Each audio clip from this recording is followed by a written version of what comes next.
Hello guys, once again welcome back to YouTube channel with Harshit. तो मैं आज आपको बताने वाला हूँ मेरे पास्ट का जो अभी रिसेंटली 2 या 3 महीने के अंदर मेरे साथ हुआ है। जैसा कि पता है आपको कि मैं एसएससी का पेपर दिया था, एसएससी मेंस, सीजीएल और सीएचएसएल और एमटीएस का भी। तो मेरा तीनों में प्री का जो है क्वालिफाई हो चुका था। तो जैसा कि आपको पता है इस बार एसएससी ने बहुत बड़ा खेला है सभी बच्चों के साथ। तो ये मेरा शो हो रहा है CHSL मेंस का आपके सामने। तो CHSL में मेरे जो मेंस में थे 317, तो जनरल कैटेगरी है तो पता ही है आपको, क्वालिफाई नहीं हो पाया जनरल कैटेगरी के कारण। और ये मेरा है CGL मेंस में जो नाम आया था लिस्ट में, अपनी CGL मेंस के लिए जो क्वालिफाई कैंडिडेट्स हुए थे वो अप्रोक्सीमेटली 1,65,000। तो उसके बाद में मेरा नाम आया था तो CGL मेंस में मैं बैठा था। अब CGL मेंस में तो आपको पता ही है, लक बेस इस बार इतना चला कि बस यही नहीं पूछ सकते अपन।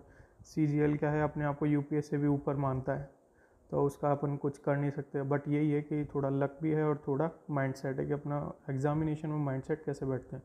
तो ये मेरा 2024 का जो CGL का मैंने दिया था मेंस, उसका स्कोर कार्ड है। स्कोर कार्ड में मैं आपको बताता हूँ कि हालांकि मेरे रो मार्क्स काफ़ी कम रह गए थे, तो मैं भी ये सोच रहा था कि मेरे रो मार्क्स इतने कम कैसे रहे, क्योंकि प्रिपरेशन मेरी काफ़ी महीनों से चल रही है, क्योंकि काफ़ी साल हो गए, 1 या 2 साल हो गए अप्रॉक्सीमेटली।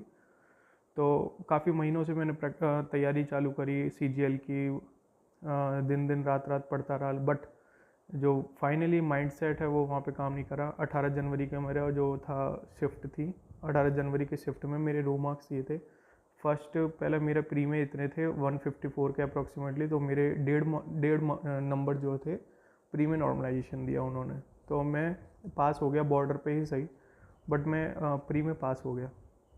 उसके बाद में मेरा अगर मेंस की बात करेंगे तो मेंस में मेरा ये स्कोर कार्ड था, जिसमें मैथ में इतने, रीजनिंग में ये, और मेरे रो ये, और 163.7 के अप्रॉक्सीमेटली मेरे फर्स्ट सेक्शन में कंप्लीट बने थे नॉर्मलाइज होने के बाद। जो भी उन्होंने क्वेश्चन रिटर्न किए और करेक्ट किए, उसके अलावा फिर मेरे इंग्लिश में, हालांकि मेरे जीके में काफ़ी कम रह गए मार्क्स, क्योंकि वही माइंडसेट मेरा काम नहीं करा। जब मैं पेपर अटैम्प्ट कर रहा था, 18 तारीख की फर्स्ट शिफ्ट थी अपनी, तो उसके बाद में फिर मैं काफ़ी डिसअपॉइंट हो गया। उसके कारण मैंने ना पोस्ट प्रेफरेंस भरी, ना मैं अलोकेट हुआ, ना ही मैंने उसके बाद में टाइपिंग टेस्ट देने गया, क्योंकि टाइपिंग टेस्ट 10 दिन बाद उन्होंने डाल दिया, उससे पहले ही आंसर की डाल दी। तो डिमोटिव वैसे ही हो गए कि भाई अगर 280-90 ही बन रहे हैं जनरल कैटेगरी में तो कोई मतलब ही नहीं है। अपन को पता है रैंक आई क्यू पे अपन चेक करते हैं, रैंक आई क्यू पे जैसे दिखा देता है तो अपन सोचते हैं कि अब तो क्या ही होगा। बट इस बार जो लक फैक्टर हुआ है, इसलिए मेरे को रीअटेम्प्ट दोबारा करना पड़ेगा।